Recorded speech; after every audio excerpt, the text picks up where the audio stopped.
كيف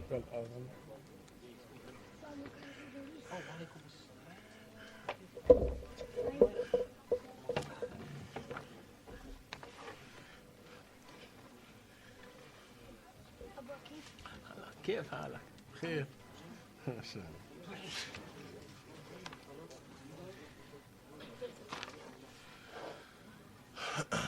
السلام عليكم ورحمة الله وبركاته. إن الحمد لله نحمده ونستعينه ونستغفره ونعوذ بالله من شرور أنفسنا وسيئات أعمالنا، من يهده الله فلا مضل له ومن يضلل فلا هادي له، وأشهد أن لا إله إلا الله وحده لا شريك له، وأشهد أن محمدا عبده ورسوله. يا أيها الذين آمنوا اتقوا الله حق تقاته ولا تموتن إلا وأنتم مسلمون. يا أيها الناس اتقوا ربكم الذي خلقكم من نفس واحدة وخلق منها زوجها وبث منهما رجالا كثيرا ونساء، واتقوا الله الذي تساءلون به والأرحام إن الله كان عليكم رقيبا. يا أيها الذين آمنوا اتقوا الله وقولوا قولا سديدا يصلح لكم أعمالكم ويغفر لكم ذنوبكم، ومن يطع الله ورسوله فقد فاز فوزا عظيما. أما بعد، فإن أصدق الكلام كلام الله، وأحسن الهدي هدي محمد صلى الله عليه وسلم، وشر الأمور محدثاتها، وكل محدثة بدعة، وكل بدعة ضلالة، وكل ضلالة في النار. وبعد. In continuing, Ikhwan, I'm picking up from where our brother Abu Idris, Hafidhahu al-Mawla wa Ra'ahu, he left off in our discussion, Ikhwan, of that which is related to the Hukam al-Muslimin and the affair of a Sami' al-Ta'ah, hearing and obeying the Muslim ruler. Indeed, Ayyuha al-Ikhwa, the Messenger sallallahu alayhi wa sallam has laid down qawa'id and principles for us to follow. And the general principles and qawa'id return back to the command to hear and to obey. For verily this affair of hearing and obeying, for those of you who attended the conference that we had in London last week, revolve around the affair of the jama'ah. That indeed Allah Azza wa Jal has commanded us to be in jama'ah. And that the Sahaba Ridwanullahi alayhim, they implemented that jama'ah in the best and most complete and the best possible way. The jama'ah, as understood by Ahlul Ilm, is either the jama'atu sahaba, or it refers to the jama'atu sahaba, and that is that which they were upon from ilm and faham and understanding. And then when we're commanded to be with the jama'ah, as occurs in the statement of Ibn Mas'ud, al-jama'atu ma wafiq al-haq wa in kunta wahdak, that the jama'ah is that which is in accordance with the haqq, even if you are alone, or even if it is just you're alone. That is the jama'ah that returns back to the affair of implementing the haqq and being upon it, understanding it, putting it into practice. And that no doubt returns back to this methodology and this manhaj salafi, that the methodology of the salaf of this ummah, that is the tariq and the path of the jama'ah. And then we have the jama'atul muslimin and the amr to remain and to be with them. As the Messenger sallallahu alaihi wasallam, he said in the advice he gave to Hudayfa, تلزم جماعة المسلمين وإمامهم. Cling to the main body of the Muslims and their imam. And that jama'ah then are those Muslimun who are united upon their imam, upon their ruler. And that no doubt, Ikhwan, is an affair that has been legislated for the purpose, that is the establishment of the imam, for the purpose of keeping the Muslimun united upon one individual. And thus the command to be obedient to him, whether he is bar or fajr, whether he is righteous or a fajr or a sinful individual, is for that greater maslahah and for that greater good. And that is looking at the good of the whole of the society, the whole of that nation, the whole of those people, that they're united upon this imam. And so on that basis, the Messenger sallallahu alaihi wasallam instructed us to listen and obey. وَإِنْ ضَرَبَ ظَهْرَكَ وَأَخَذَ مَالَكَ. Listen and obey, even if he beats your back and takes your money. And that is on the basis of the principle that the scholars they mention as it relates to the view of the aqil and the person of ilm particularly. And that is that he gives precedence to the maslaha al-amma al-maslaha al-khassa. he gives precedence to the general good over the specific good.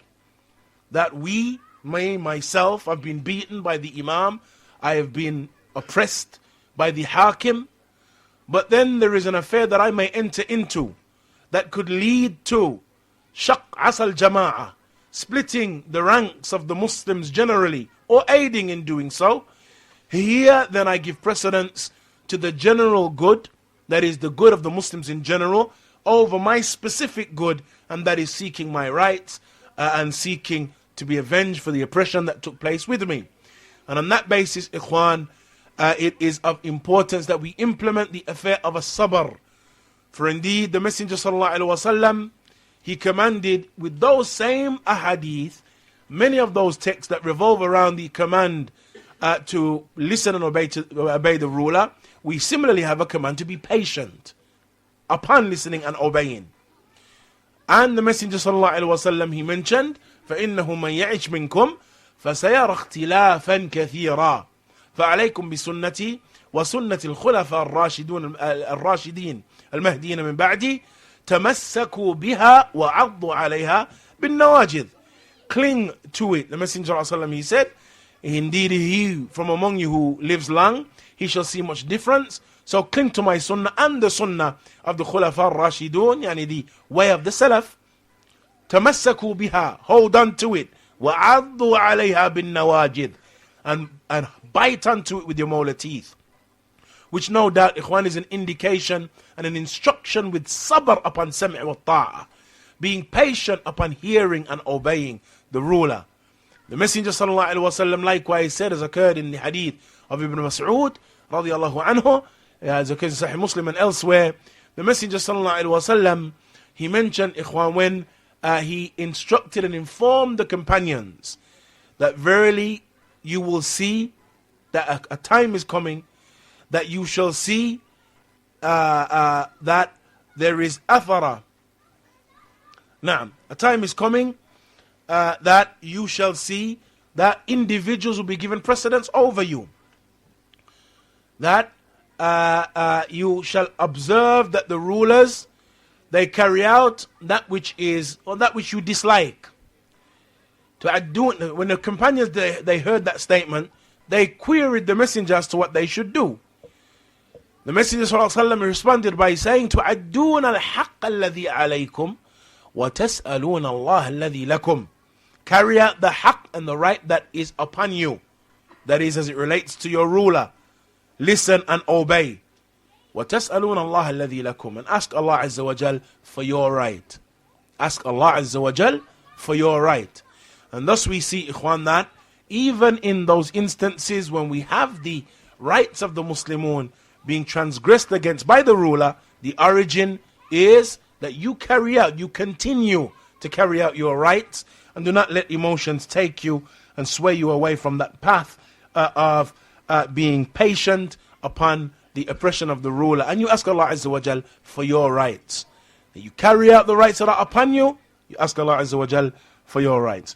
Shaykh al-Islam Taymiyyah rahimahullah ta'ala, he mentions, ikhwan, in Majmu' al-Fatawa, volume 18, 295, he mentions, وَكَثِيرٌ مِّنَ النَّاسِ إِذَا رَأُوا الْمُنْكَرَ أَوْ تَغَيَّرَ كَثِيرٌ مِّنْ أَحْوَالِ الْإِسْلَامِ جَزَعَ وَكَلَّ وَنَاحَ كَمَا يَنُوهُ أَهْلُ الْمَصَائِبِ وَهُوَ مَنْهِيٌ عَنْ هَذَا بل هو مأمور بالصبر والتوكل والثبات على دين الإسلام وأن يؤمن بالله مع الدين والتقوى والدين. نعم. وأن يؤمن بالله مع الذين اتقوا والذين هم محسنون وإن العاقبة للتقوى وأن يصيبه وما يصيبه فهو بذنوبه فليصبر. That he mentions that indeed many of the people, when they see evil or they see a lot of the affairs of the Muslims changing, then they become despondent and they cry and yell with the crying and the yelling of the one who is from Ahlul Masa'ib, yani the one who has had a relative pass away. He said, وَهُوَ مَنْهِيٌ عَنْ هَذَا, even though this has been prohibited. He said, بَلْ هُوَ مَأْمُورٌ بِالصَّبْرِ, Rather, he has been commanded to be patient. وَالتَّوَكُّلْ, and to rely upon Allah Azza wa Jal. وَالثَّبَاتْ عَلَى دِينِ اللَّهِ, or Deen al-Islam, and to remain firm upon the Deen of Islam, and that he believes in Allah, and he believes alongside those who fear Allah Azza wa Jal, وَالَّذِينَ هُمْ مُحْسِنُونَ, and those who do good. And that he knows and believes that Allah Azza wa Jal is مَعَ الَّذِينَ اتَّقَوْا, that Allah is with those who fear Him and with those who do good. And that he knows that the aqibah, the end result, is لِلتَّقْوَى. وَالْعَاقِبَةُ لِلتَّقْوَى, as Allah Azza wa Jal has mentioned, the end result is for taqwa. The end result is for the fear of Allah. يعني, whomsoever is upon the fear of Allah Azza wa Jal, then the end result is for them. He mentions, وَأَنَّ مَا يُصِيبُهُ فَهُوَ بِذُنُوبِهِ, and that he knows that whatever befalls him, it is on the basis of his sin. فَلْيَصْبِرْ, so let him be patient. That which befalls him on the basis of his sin, so let him be patient. فَإِنَّ وَعْدَ اللَّهِ حَقٌّ وَلْيَسْتَغْفِرْ لِذُنُوبِهِ وَيُسَبِّحْ بِحَمْدِ رَبِّهِ بِالْعَشِيِّ وَالْإِبْكَارِ. For indeed the wa'd of Allah, the promise of Allah, is true, and so let him seek forgiveness for his sins, and let him make tasbih of Allah Azza wa Jal in the morning and in the evening. And that then, ikhwan, indicates the fact that the affairs that we observe and the affairs that we witness them on the basis of that which has occurred at our hands, that which has come from ourselves. The tyranny and the oppression of the ruler comes to us on the basis of what our hands have put forward. As Allah Azza wa Jal has mentioned, وَكَذَلِكَ نُوَلِّي بَعْدَ الظَّالِمِينَ بَعْضًا بِمَا كَانُوا يَكْسِبُونَ. Thus do we make some ظالمون, يعني some of the oppressors, leaders over other oppressors because of what they have earned. That is, because of what their own hands have earned. And therefore, ikhwan, the origin is that we reflect upon our state by first and foremost looking at ourselves. And we do not point the finger at other than ourselves, particularly the ruler, which is constantly the case, ikhwan, with many of the tawa'if and the jama'at, that their focus is upon the ruler. If only we had better rulers. The leader is the problem. The imam is the problem. Yani them being puppets for the Americans and puppets for the West, and them not ruling by what Allah Azza wa Jal has revealed, that they are the problem and they are the issue. And ikhwan, the one, and from the benefit of ilm, is that ilm, knowledge, it causes the one who possesses it to be just in his judgment, just in his view, just in his analysis, even if he is the one that feels the brunt of that oppression. Al-Imam Ibn Abdul Barr, rahimahullah ta'ala, he mentions, في جامع بيان العلم وفضله, he mentions, ومن بركة العلم وآدابه الإنصاف فيه ومن لم ينصف لم يفهم ولم يتفهم. He said that verily from the adab, or from the blessings of knowledge and from its adab, from its adab and its mannerisms, is that a person is just and balanced with it. And the one who is not just and balanced, then he has not really understood. Neither will he be made, or will he be able to understand. That ilm that he possesses is supposed to cause him to be balanced. And this jaza' and hastiness that we observe, ikhwan, from many of the people, is hastiness that manifests from them on the basis of jahl and ignorance that they possess. And so, ikhwan, the statements of our ulama, of course, return back to the fact that these affairs that we observe and that which we see manifest on the basis of our own sins. But as far as the mas'ala is concerned, and the affair of judging by other than what Allah Azza wa Jal has revealed, in order to look at the issue itself and our stance and our position on the issue, for indeed verily those individuals who speak against the hukam, there are a number of areas and arenas that they speak in. they speak against the hukam, against the rulers themselves, but it is by necessity. When they begin to speak against the hukam, by necessity they speak against the ulama. Because the ulama, as far as they are concerned, are the ones that are close to the hukam and have the greatest ability to cause and to bring about change. And if they do not do so, then it is obvious that they are submissive to them, and they are either on their payroll, or they are bound by peer pressure, or other forms of weakness that cause them to stay away from carrying out with the hakim that which they should carry out. وَمَا يُدْرِيكَ, what is it that makes you believe, or what knowledge do you have that those ulama are not carrying out their job of nasiha? The Messenger sallallahu alaihi wasallam, he mentioned, من كان عنده نصيحة لذي سلطان فلا يبده علانية فليأخذ بيدي وليخلو به فإن قبله منه فذاك وإلا قد أدى الذي عليه. That whoever has some advice for the possessor of sultan, for one in authority, then do not make it public. Rather, let him take him by his hand and let him go in private with him. If he accepts it from him, then that is good. And if not, then he has carried out that which is upon him. And so what is it then? How then can they say that our ulama are not carrying out what they should be doing, and the scholars are such and such, and they're just like the rulers because they don't change anything, and with what, on the basis of what ilm? What knowledge do you have that they haven't been in private with them and sat with them? What knowledge do you have that they're not working upon them and speaking to them? That, ikhwan, is of the essence that we perceive and understand that the affair is not alaniya. The affair in any case is not to be made public. And as some of the Salaf said, when individuals approach concerning, during the period of the fitna between some of the Sahaba, that they approached saying, will you not give advice to the ruler? Approached one of the Salaf. And so he responded by saying, do you believe that I give advice so that you can hear me? You believe that I give advice so that you can hear me?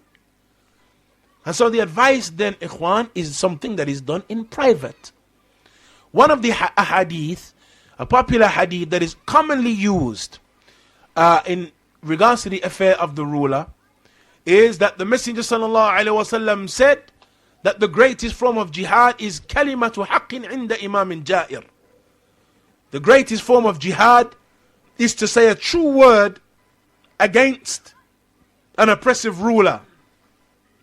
And the one who makes that statement, then it is evident that he has jahl concerning the lugha al-Arabiya.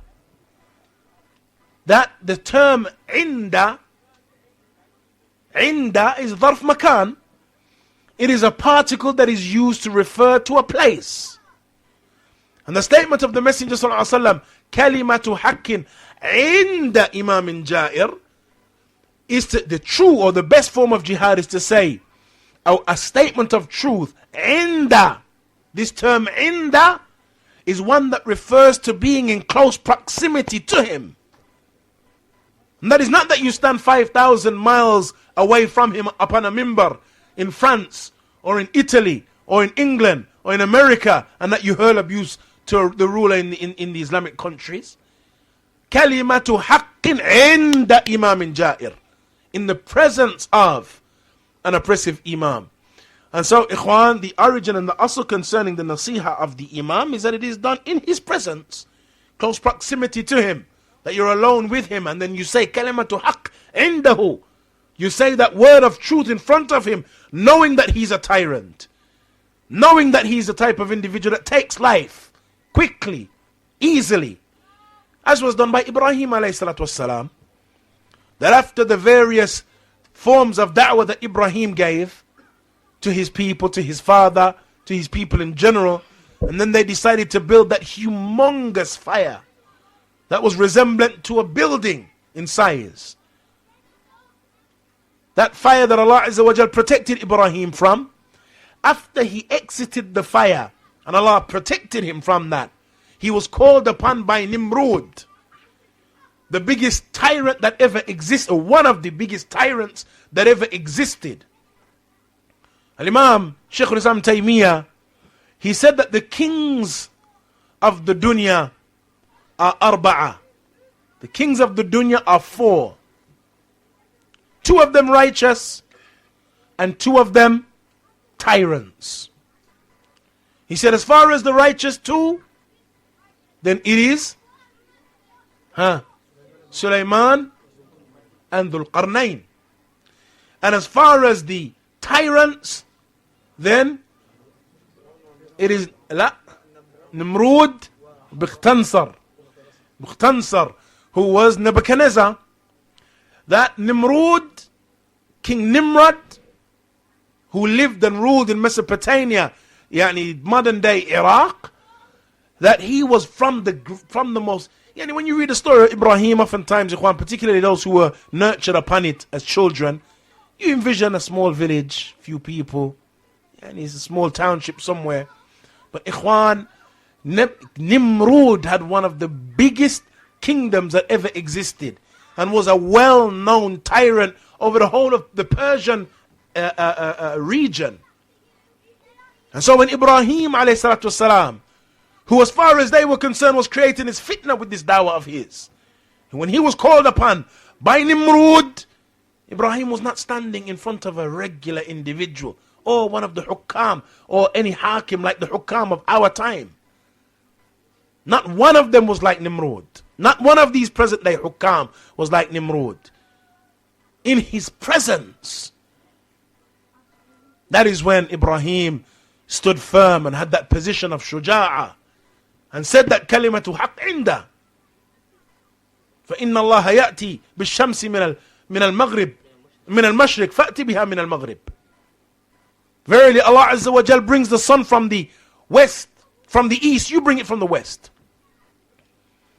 And he didn't in any way weaken as it relates to his da'wah. But that was the form of jihad that the Messenger ﷺ mentioned was the greatest form of jihad. Kalimatu haqqin inda imamin ja'ir. In his presence. And so the affair then, Ikhwan, is one that revolves around us understanding that the people who stand against or speak against the hukam, that they also speak against the ulama by necessity, because they understand that the ulama, they preach this affair of being obedient to the ruler. Thus by default the ulama must be spoken against likewise, because as far as they're concerned, they possess with them the instruments of religious ilm that cause the people to be pacified.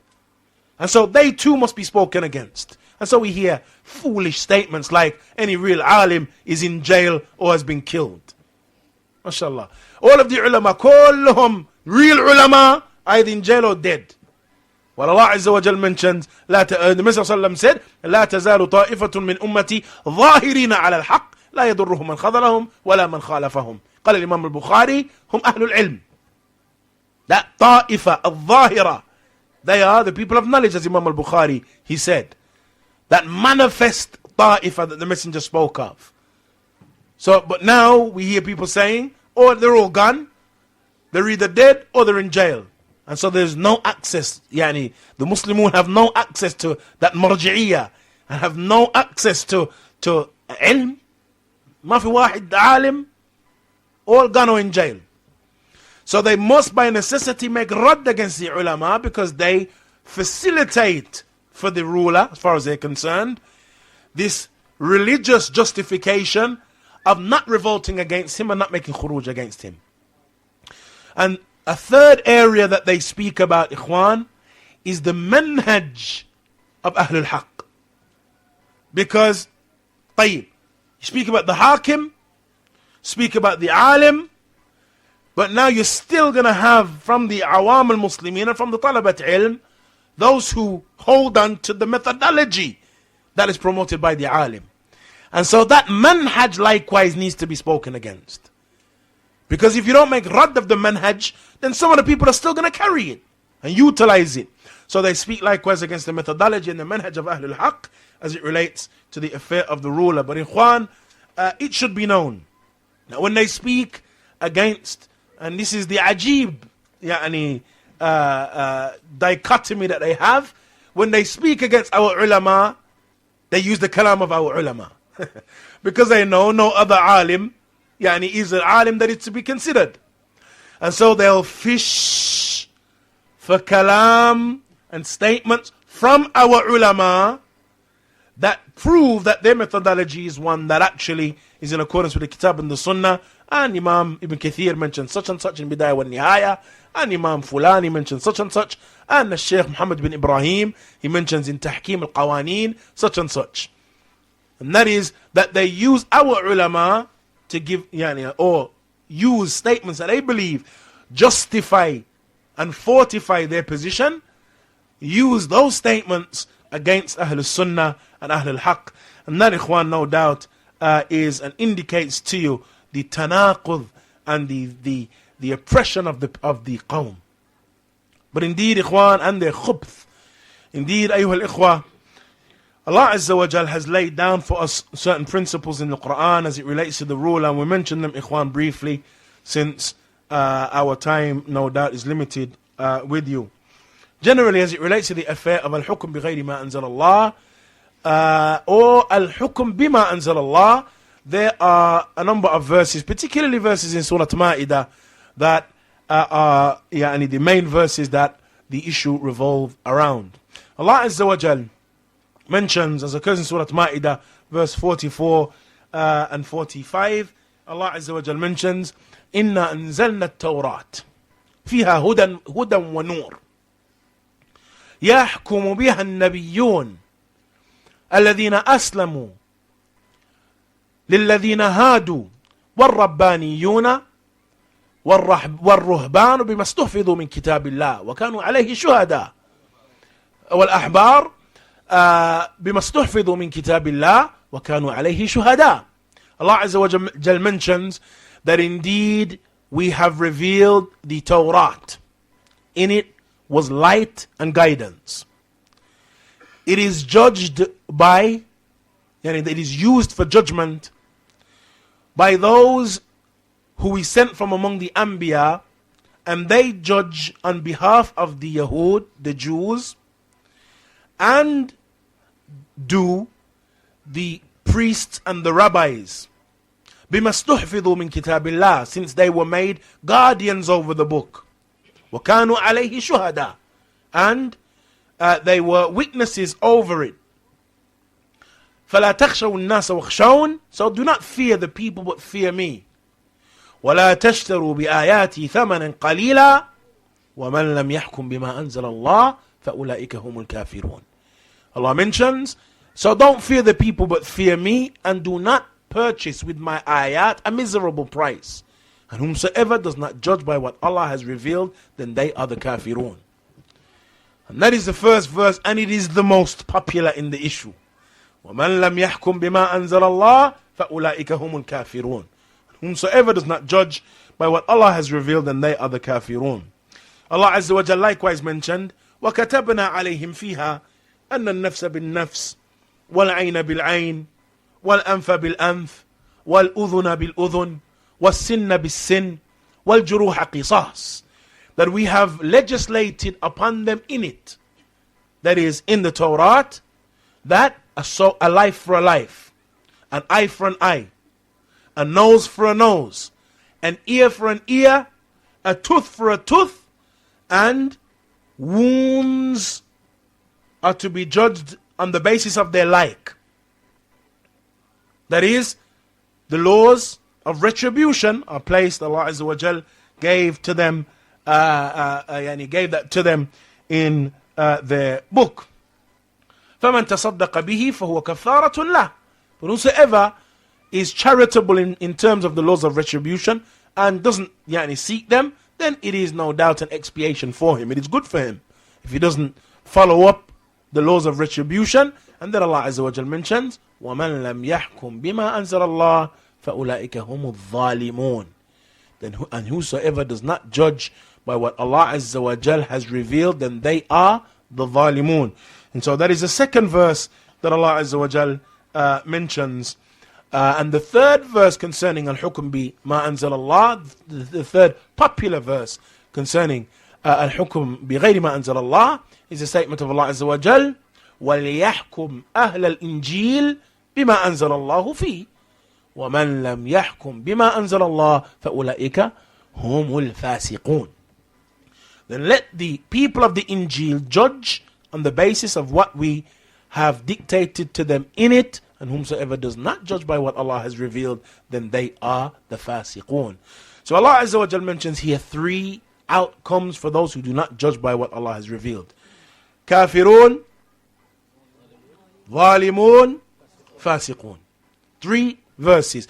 Though we'll constantly hear وَمَنْ لَمْ يَحْكُمْ بِمَا أَنزَلَ اللَّهُ فَأُولَٰئِكَ هُمُ الْكَافِرُونَ بس. But actually Allah Azza wa Jal mentions three affairs. Kafirun, Fasiqun, Zalimun. Kafirun, Zalimun, Fasiqun.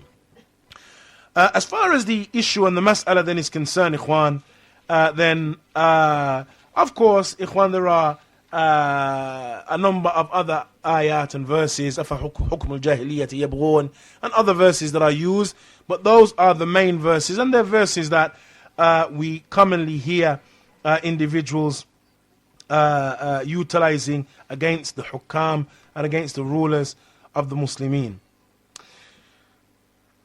In this session, Ikhwan, there is a book that we want to have a look at.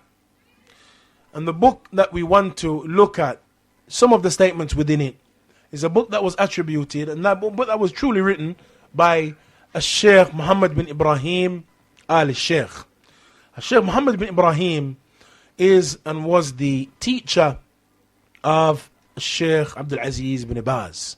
And he was the former Mufti of Saudi Arabia prior to Shaykh Abdul-Aziz. Shaykh Muhammad bin Ibrahim, he wrote a book, Ikhwan, that was entitled Tahkeem al-Qawaneen, judging by the Qawaneen, that is, judging by man-made law. And it is a book that revolves around the discussion of al-hukm bi ghayri ma anzal Allah, judging by other than what Allah has revealed. It is a book because of the fact that there are in some places umumiyat and some general statements, some statements that are unclear. We have, Ikhwan, a number of those who utilize or who quote scholars against Ahlul Sunnah. They'll quote this book regularly.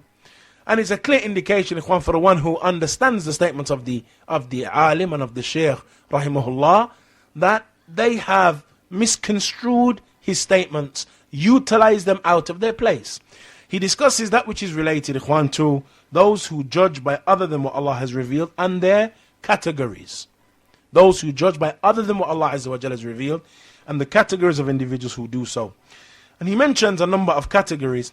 He mentions the categories of individuals who do so, and he mentions that which is related to some of the actions themselves. So in some of his speech, he discusses the individuals. And in some of his speech, he discusses the action, the thing itself. What is the ruling of doing such and such a thing? But these individuals have taken all of the kalam of the Shaykh to apply to the ruler and to the individual himself. And of course, Ahlul Sunnah, Ikhwan, as it relates to the dhawabit of takfir, Ahlul Sunnah make a difference between the thing that is a mukaffir, the thing that causes a person to be a disbeliever, and the kafir himself.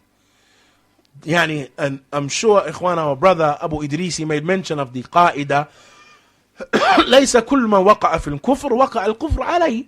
There is not everyone who falls into kufr, that kufr falls upon him. That is, not everyone that falls into kufr now becomes a kafir because he's fallen into kufr. For example, we oftentimes hear that King Fahad wore a cross. Yani, what is the reason? That the Dawla Saudiya and وَحُكَّامُهَا حَرَّسَهَا Allah, why are they kuffar? Because, well, Yakhi, Fahad wore a cross, Yakhi. Is it thabit, established that he wore a cross first and foremost? Yeah, I've seen the pictures with my own eyes. طيب. If it is thabit, is it established that the one who adorns a cross, بمجرد لبسه يكفر, just by putting it on, he disbelieves at all? So if I'm, for example, in Birmingham, and I come across a companion, an old companion, and this old companion is wearing a big gold cross, one of them hip-hop big gold cross. So jokingly, I say, oh my God, let me try that on. And I put the cross on. And then I start messing about. Yeah, and he try to be one of them. Playing. Akfur bidalik. That action in and of itself, I leave Islam on that basis. You remember, and I'm sure when I walked in, I heard him, our brother mentioning the hadith of Anas ibn Malik. إِلَّا أَن تَرَوْا كُفْرًا بَوَاحًا عِنْدَكُمْ فِيهِ مِنَ اللَّهِ بُرْحَانٍ. Except that you see clear kufr. Clear kufr. And Shaykh bin Uthaymeen, when he explains the hadith, he mentions a number of issues that are present within it. إِلَّا أَن تَرَوْا. Except that you see, يعني, that it is thabit. That is established. There's no two individuals can dispute that it actually happened. It was something that he did, something that he said. Thabit. Secondly, kufran. That it is kufr. Not just kufr, kufran bawahan. Clear kufr. No two individuals would dispute that is kufr. No dispute. La miryata fihi. And so the question is, okay, he put the cross on. So he exits Islam on its basis. Yeah, but there's riba banks as well, yahi. Riba banks in Saudi. So what about the riba banks then? طيب. The riba banks, kufr or ma'siyah? Kufr or sin? Sin. Yes, but they're allowing the riba banks in that land. They're allowing the riba banks in there. It's different. طيب. إذن الإذن بالمعصية كفر. For me to permit a sin is kufr. Huh? For me to permit a sin is kufr. طيب. A man is at home, he has a 42-inch Samsung television screen on his wall. To watch Makkah, of course, and Kaaba. His son comes in, dips MTV raps. Huh? He puts on MTV raps, whole family's watching MTV raps. He walks in. What's going on here? Sits down, doesn't say anything else. Adhina lahu walahum. He's given them permission, in essence, to watch MTV raps. Sat down, and then as the time goes on, he's like, yeah, that's a heavy tune. He starts to get involved himself. Adhina bil ma'siyah. He gave the permission for sin. Does the permission for sin now constitute kufr? Kafir this individual now is? طيب. Another individual has got a son, goes to university. Can't pay the fees, got a student loan. Abu, I'm going to get a student loan. Khalas, what can you do? Bismillah. Gets a student loan, riba and everything, signs it. His father countersigns it. Sin. The father gave permission for the sin. Al-idhin bil-ma'asiyah kufr. The fact that he said, alright, go on. Is it kufr or ma'asiyah? They're going to tell us it's kufr. طيب. If you're going to tell us it's kufr, فَعَلَيْكُمْ بِالدَّلِيلِ. What is the evidence from the kitab and the sunnah that it is kufran bawahan عِنْدَكُمْ فِيهِ مِنَ اللَّهِ بُرْحَانٍ? Clear kufr that there's no two individuals would dispute about. Because even now in the room, kufr. عِنْدَكُمْ فِيهِ مِنَ اللَّهِ بُرْحَانٍ. Bawah. No two individuals should be disputing that it is clear kufr. So the fact that there's riba banks, khalas, The fact that in some other countries outside of Saudi, there's bars. They allow free mixing in the universities. They allow they allow certain other ma'asi. The fact that those things are allowed, ayyuhal ikhwa, in and of themselves do not necessitate that individual, or it do not warrant the action of giving permission for sin, kufr. Al-istihlal, ahzakallah khair. That the action itself has not reached the level of istihlal, which is an important point. That is, the Hakim himself is not saying it is halal to have those riverbanks. It is halal to have the bars. It is halal. You can have a bar, akhi. In fact, Allah Azza wa Jal mentions in the Quran, يا أيها الذين آمنوا لا تقربوا الصلاة وأنتم سكارى حتى تعلموا ما تقولون. That don't approach salah when you're drunk until you know what you're saying. So Allah Azza wa Jal didn't prohibit khamar, ya akhi, outright. Some philosophical argument that they may utilize. But the point is that they do not make, as long as they do not make those forms of sin halal. When the man sits down and he condones or he concedes to watching MTV raps at home, he isn't making MTV raps halal. And he should have stopped it, shouldn't have allowed it, but he's not making it. The fact that he sat down and remained quiet, that is not him making it halal. The fact that they have the presence of ribawi banks in the Mamlaka does not now necessitate that they hold it to be halal. It could be for a myriad of different reasons. Me and you, ikhwan, we are not present within the forum of the political arena for us to know the type of problems that you may have as a dawla if your land removes itself in entirety from involvement in the whole World Bank system. And how is your country going to get along if you have no involvement with the whole World Bank system? How do you deal with other countries? How do you deal financially? These are some of the dynamics, political dynamics, me and you are not acquainted with. But it is easy to us to watch from afar and speak concerning the ruler.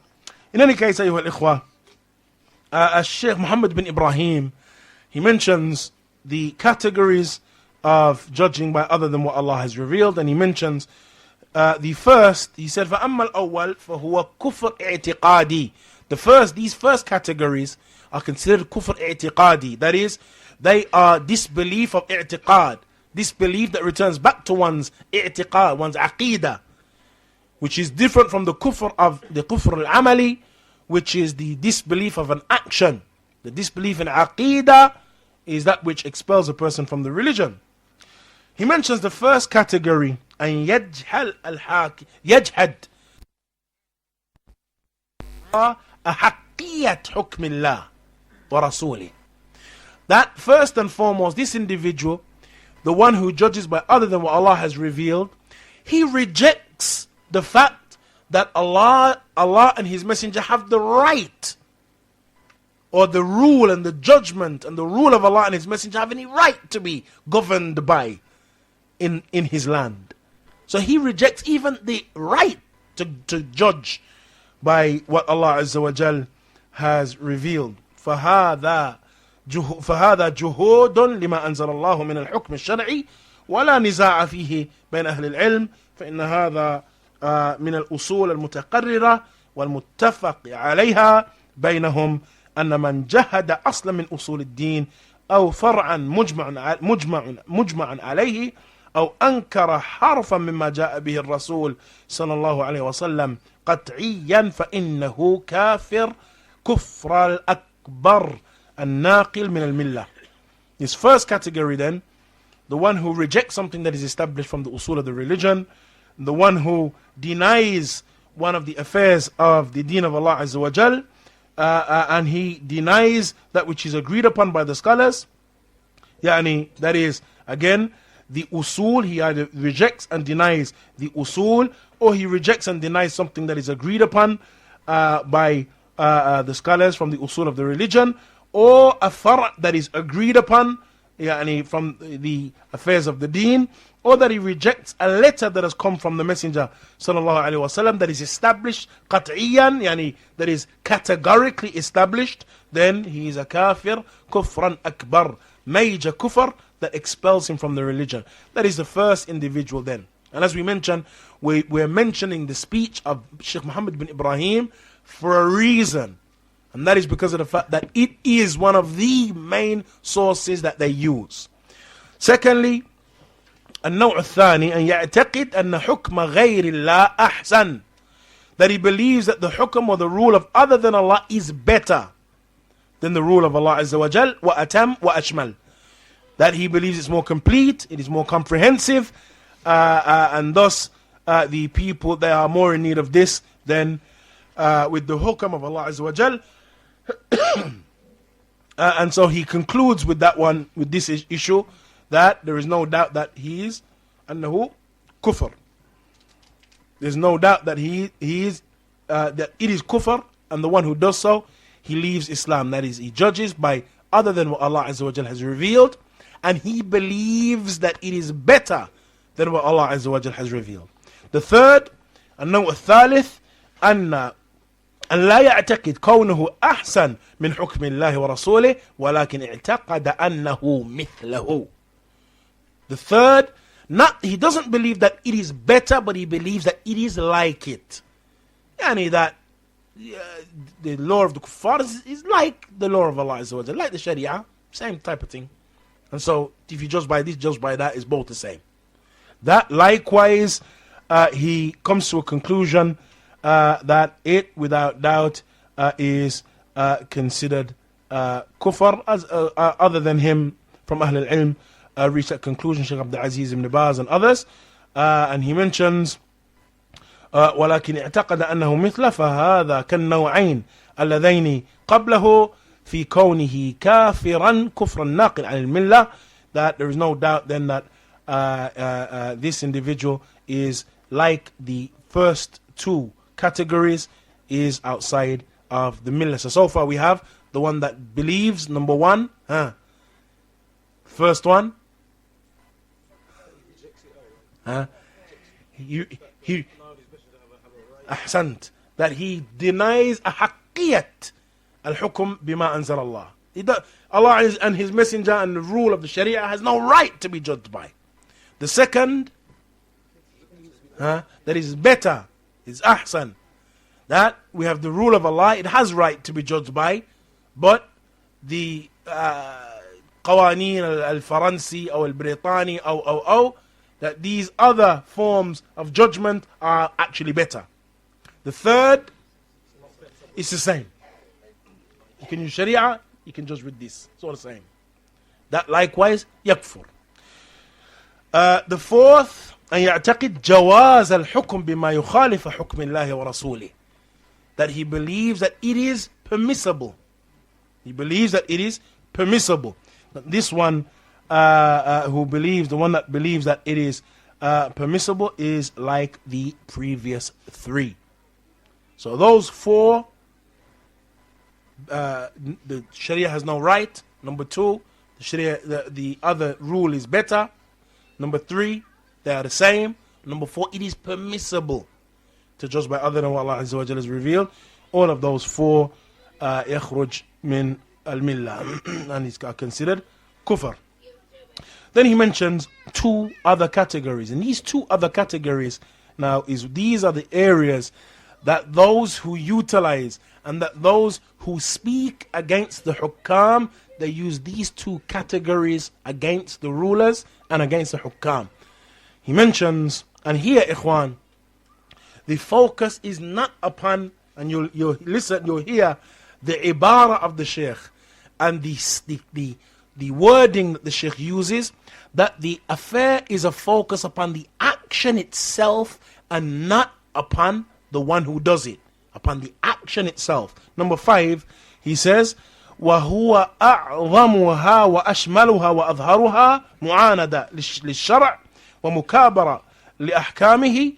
This number 5, and it is greater in terms of opposing the Sharia and being obstinate in relation and in regards to the Sharia, and that is هو جعل محاكم غير شرعية مراجعها كلها من غير الشرع من القوانين الملفقة من الشرائع شتى كالقانون الفرنسي والبريطاني وغيرها من القوانين.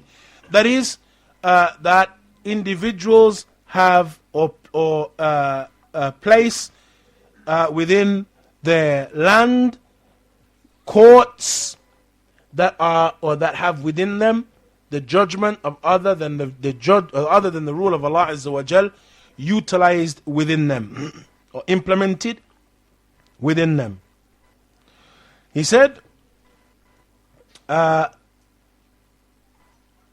he said, فأي كفر فوق هذا وأي مناقضة للشهادة بأن محمد صلى الله عليه وسلم رسول الله بعد هذه المناقضة. He said, so what kufr is greater than this?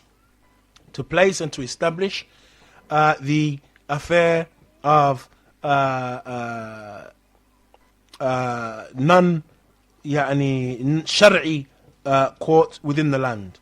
And so here he speaks about the act itself, that the act is an act of kufr. But this category, he does not address the ruler himself. Whereas with the first 4, which is the first 4 categories that all of our scholars are united upon, they address the ruler himself, the one who does so. In this one, he mentions the evil of the action, that the act is an act of kufr. But of course, ikhwan, that anyone who falls into an act of kufr, again, the affair returns back to the principles of takfir. Just because a person does an act of kufr does not necessitate that we now make takfir of him and we declare him a kafir. Rather, the principles of takfir are to be implemented. That is, iqamatul hujjah wa izalatul shubha, establishing the proof and removing all doubts. Why is it there? Why did he put it there? What was his reasoning? What was his belief concerning those courts? And so on. Number 6 is that which is judged by ما يحكم به كثير من رؤساء العشائر والقبائل من البوادي ونحوهم. That which is judged by many of the people who live out in the open, the desert, Bedouins and what have you, that they judge by a law that is a sha'bi law, or a law that the people within those regions in the desert and Bedouin Arabs and what have you, that they judge by among themselves. Not the law of Allah, a law that they created. A law that was present, much of it from even pre-Islamic times, that continue to be utilized up until this time. And so those 2 affairs are considered kufr. The act themselves are considered kufr. But he did not address the one who does so. In number 6 he mentions ma yahkumu bihi. Ma, that which is judged by. ما يحكم به كثير من رؤساء العشائر والقبائل من البوادي ونحوهم. That which is judged by. And so here he addresses the act itself and not the person who does the act. And so the act itself is an act of kufr. Does not necessitate that the one who does that act has now exited Islam. And that, ikhwan, is of the essence and of major importance that we are acquainted with that. So that category and that breakdown of Shaykh Muhammad bin Ibrahim is a breakdown that revolves around those who discuss or those who enter into judging by other than what Allah Azza wa Jal has revealed within their lands. As far as the affair then of the statement of Shaykh Muhammad bin Ibrahim, after this, he goes on to mention that which is related to the second category, and that is kufr al-amal. Kufr al-amal. He said, وَهُوَ الَّذِي لا يخرج من الملة. It is that which does not expel a person from the religion. وذلك أن تحمل الحاكم شهوته وهواه على الحكم في قضية بغير ما أنزل الله مع اعتقاده أن حكم الله ورسوله هو الحق واعترافه على نفسه بالخطأ ومجانبة الهدى. وهذا وإن لم يخرجه من الملة فإنه معصية عظمى وأكبر من الكبائر كالزنا وشرب الخمر والسرقة واليمين الغموس. He mentions here that this second category, which is considered kufr amali, as for after these first categories, we have this second category, which is the kufr of action. And he says that that is that a person is carried by his desire and by his shahwa and his hawa upon judging in an issue with other than that which Allah Azza wa Jal has revealed, ma i'tiqadihi, though he has the belief that judging by the judgment of Allah and His Messenger is the haqq. So he actually believes that the judgment of Allah and His Messenger is the haqq. He said, وَاعْتِرَافِهِ عَلَى نَفْسِهِ بِالْخَطَأِ, and he recognizes that he's wrong, that he's made a mistake, and that he shouldn't be doing it. وَمُجَانَبَةِ الْهُدَى, and that it goes against the guidance. So he knows he's wrong, he knows he shouldn't do it, but he does it anyway because of something within his hawa, desire, or because of peer pressure. Because he's a part of the UN, and if he doesn't judge by that which resembles what they judge by, he's going to be, he feels he may be, his country may be ostracized because they'll look upon him differently and they'll deal with him differently. And so out of the fear that the whole of his land is going to be ostracized and looked down upon, or can be considered archaic in terms of its method, its methodology and rule and what have you, he judges by their judgment or that which resembles their judgment, but he knows he shouldn't. But out of fear that his land is going to be looked down upon by the rest of the countries of the alam, he does it anyway, which is a possibility. No. This is now, we have those 6 categories. Now this is the second qism, or the second section. Those 6 categories, the first 6 that we mentioned revolve around kufr al-i'tiqadi. The kufr al-i'tiqadi. This is now a discussion of kufrun amali. And Ahlul Sunnah make a difference between the kufr i'tiqadi and kufr amali. The kufr al-amali doesn't expel a person from the religion, straight away. But the kufr i'tiqadi, if it is an action that is done that is considered kufr, that is coupled with i'tiqad, that is, it is coupled with belief. So as far as the last 2, for example, if we return back to 5 and 6, that a person judges and uses the judge or the courts of the kuffar and establishes them in his land, and he has the i'tiqad that is better, permissible, ahsan, or like unto the rule of Allah Azza wa Jal, then it is considered kufr amali. Or that he judges by this local, this folklore. He judges by folklore. And when he does so, this affair of his and this judgment of his, he believes it is better, or it is like unto the Sharia, or it is permissible. Kufr amali. But if he judges by this folklore that is in 5 and 6, but he doesn't believe that it is, he knows he shouldn't, but he does it anyway. Or he judges and has within his land a kafir court. He knows he shouldn't, but he does it anyway. That does not expel him from Islam. He expels him from the deen if he has the i'tiqad and the belief that it is better, like unto, or permissible for him to do. And that is the asl, ikhwan, concerning judgment by other than what Allah Azza wa Jal had revealed. A person does not is not expelled from Islam except that he believes that it is better, it is like unto, or it is permissible for him to do so. And so the issue that rises here is who has established with these rulers and sat down with them and established with these rulers that it is better like unto or permissible. Who sat down with them and got to that? No. One shubha about they say, for example, that all the rulers who are judging the rules which are not Allah, if they don't think that it's better, they wouldn't use it. Which is kadhib. That shubha, ikhwan, if they didn't think it was better, they wouldn't do it, which is a common statement. That in and of itself, ikhwan, is kadhib. That is kadhib. A man, mathalan, he has to his disposal, if you go back to the MTV example, a man has to his disposal a number of Islamic channels. He can watch the Kaaba, he can listen to Qira'at al-Quran, he's got a channel that he can listen to Ahadith, he's got a channel that he can listen to Fatawa, he's got a channel that he can listen to all of these various forms of khair.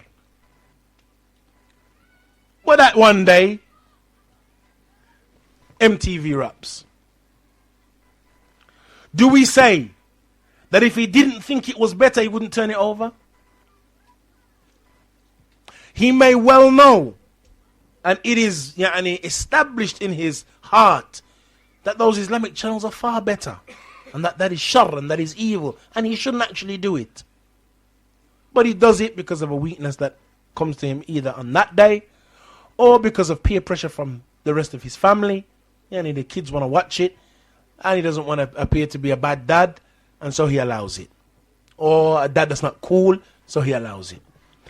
The one who does so, it is not said concerning him that he prefers MTV raps over listening to the Quran or listening to Ahadith, although he has the choice.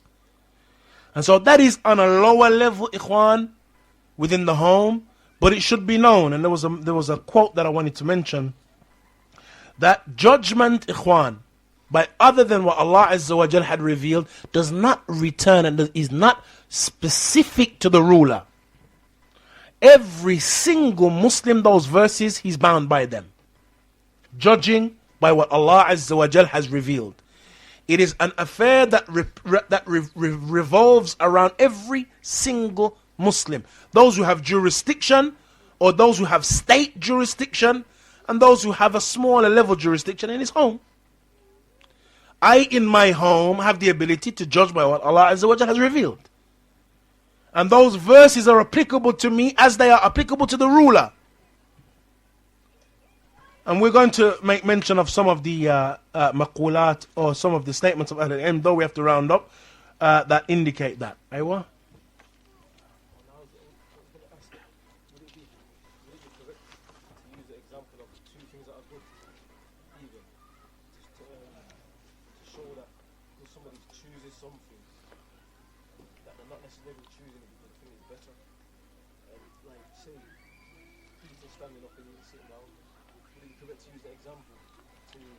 No, but just because somebody's choosing something, they're not necessarily choosing it because it's better. Exactly. Exactly. Sitting down to eat is better. Exactly. Exactly. He may just do it, even though he knows it. He knows the statements of the scholars concerning it, but he's just lazy today. And to find someone to sit down, sa'ab, and his knees hurting him as well, and he knows he's got a backache, so he just stands up and eats. He knows he shouldn't, but just does it anyway. Similarly, ikhwan, that affair, those minor affairs, or those affairs that occur to the ahad al-Muslimin, the individuals from among the Muslims, that the same ruling that is applied to individual Muslims who do so is applied to the ruler who does so. Because the ruler is an individual who has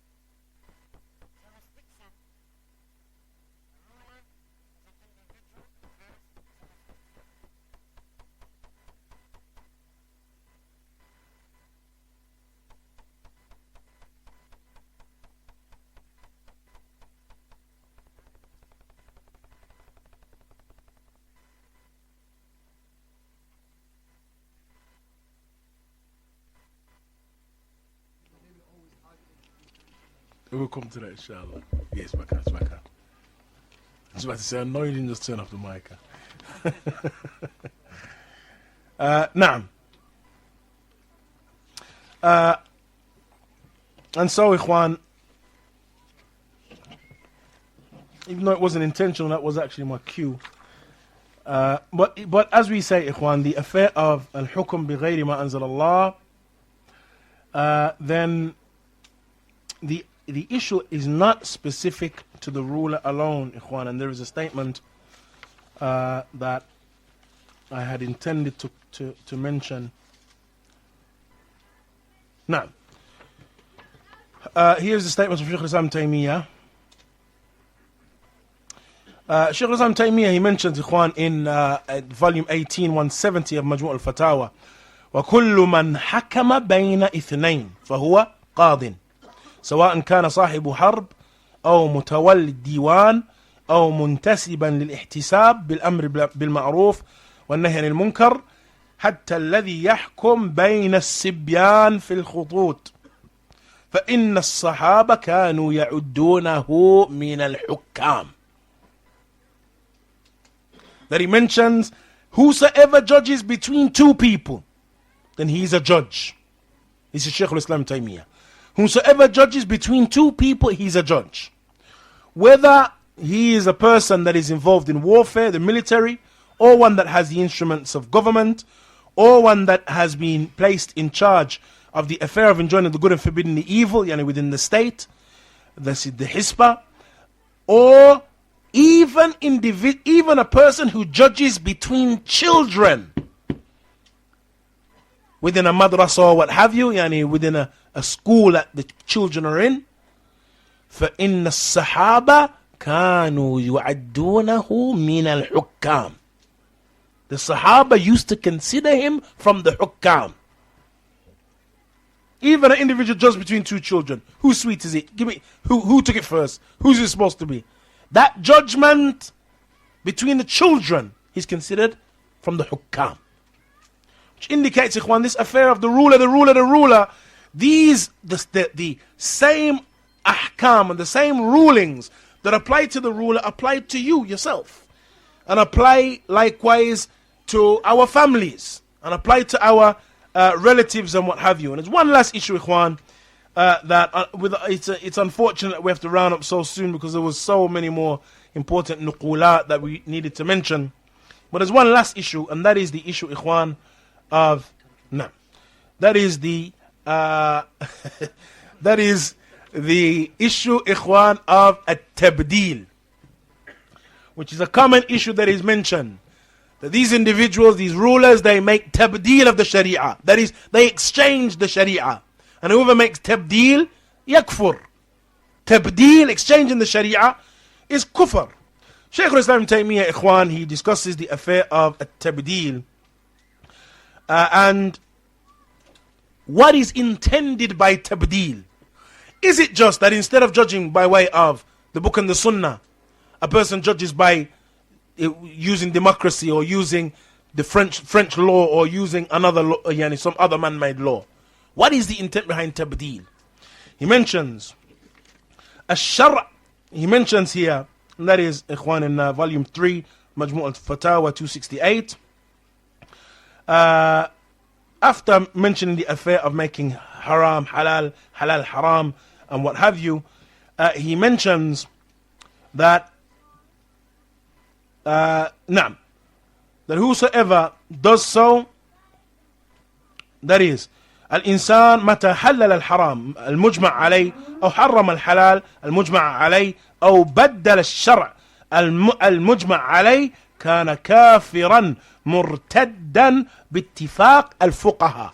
So here we have whoever makes halal haram, that halal that is ijma that it is halal, he makes it haram. Or whoever makes haram halal, that there's ijma that it is haram. Or, and this is the issue, أو بدل الشرع, or he exchanges the sharia, which is the issue that we constantly hear them mentioning. These people have made tabdeel of the sharia.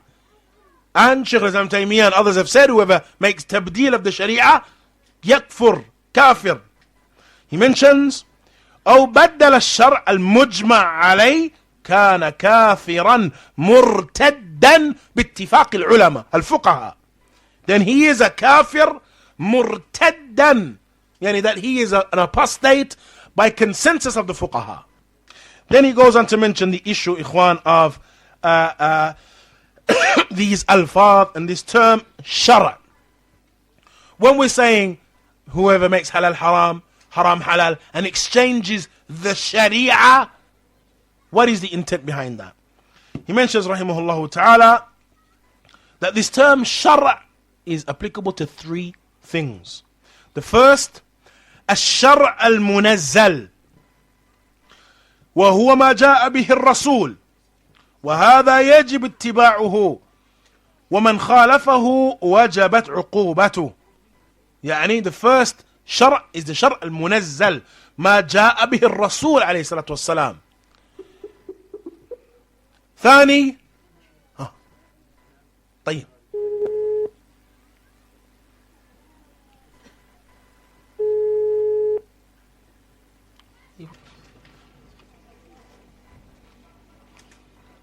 and so on that point, ikhwan, we'll round up. As we mentioned, there was one or two points, ikhwan, that we wanted to mention, but we'll conclude with our kalima likewise. Just very briefly, ikhwan, just to finish that last point, and then we'll round up. That we mentioned that Shaykh al-Islam Ibn Taymiyyah mentioned that the sharia is of three types. One of them is shara' al-munazzal. That is the sharia that was revealed from Allah, the actual sharia that came from Allah and His Messenger. The second is the shara' al-mu'awwal. That is a sharia that has come about on the basis of the opinion of an alim who strives to come to a conclusion, but he has an interpretation that has missed what the sharia, what Allah Azza wa Jal has actually intended by way of the sharia. And the third is the shara' al-mubaddal. Shara' al-mubaddal is that sharia that is other than the sharia of Allah, that an individual attempts to claim is from the sharia. That is, somebody comes along, for example, to a ruling from the rulings related to French law, and he says that this is the law of Allah. And so he comes to a ruling that is not a part of the sharia, and he says that this is Allah's law. This shar' al-mubaddal is a Shaykh al-Islam Ibn Taymiyyah. He said, فَمَنْ قَالَ إِنَّ هَذَا مِنْ شَرْعِ اللَّهِ فَقَدْ كَفَرَ بِلَا نِزَاعٍ.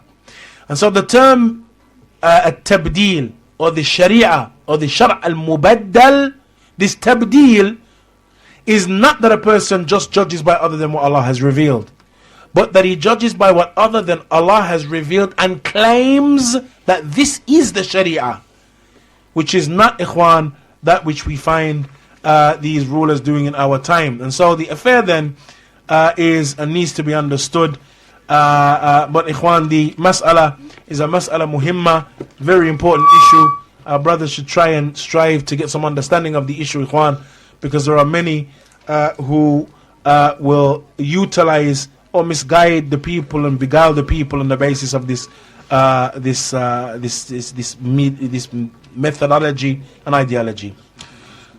Wallahu ta'ala a'lam. Just a final announcement, ikhwan. Our brothers here have a school project. I don't know if the brothers who are present here in Manchester may be acquainted with it, but there is a school project, ikhwan, that is starting here in the masjid relating to the school project that has in it the establishment of a school here in Manchester, which, ikhwan, is of major importance.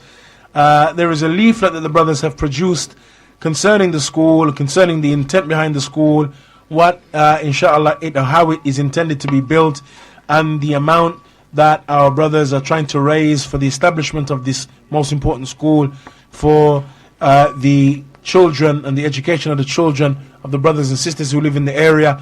Ikhwan, take one of the leaflets, have a read through it, have a flick through it, and try your best to help the brothers here with the establishment of these types of khair that only return back to yourselves and your own communities with good.